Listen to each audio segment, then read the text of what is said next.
Naenda kula pilau kwa Oria. Ni ukweli nimesema sana naenda kula pilau ni Idi. Lakini sasa hii inaenda kuunda slab chini. Hii inakaa chini slab. Sasa nikiweka pilau juu hakuna yoyote enda wasted. Ikisumbua tumbo. Ikinisumbua hasa tumbo India inaenda.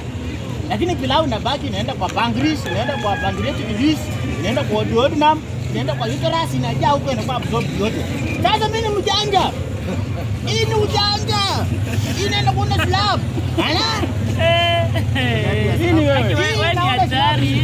Alafu sasa nikienda pilau kwa Waislamu kwa msikiti leo ni Idi, inakaa tu sasa. Na nyama utaweka wapi? Nyama ya mbuzi. Itakaa tu itakuja tu hata ikifika kwa koo bora iko. Hii iko chini. Hii sasa naenda kuchunga chini basement.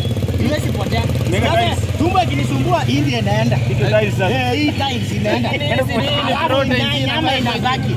Unanielewa? Bora iko kwa tumbo. Sasa unajua ukikula chakula inakuwa ni ngumu. Haina iko chini. Ulisema ukula ngumu hakuna haja kwenda kutupa. Sina baki juu. Si ndio? Si slab itakuwa iko chini. Down. Sasa ndio basement. Yaani tuseme ukikula pilau utaenda choo.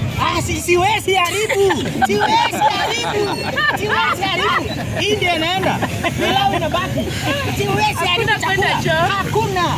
Mimi kama kuna chakula nikikula siwezi enda huko. Kuku nikikula siwezi kanyaga huko. Sasa ile Waislamu unafunga choo. Nafunga kila kitu. Sasa umefungua.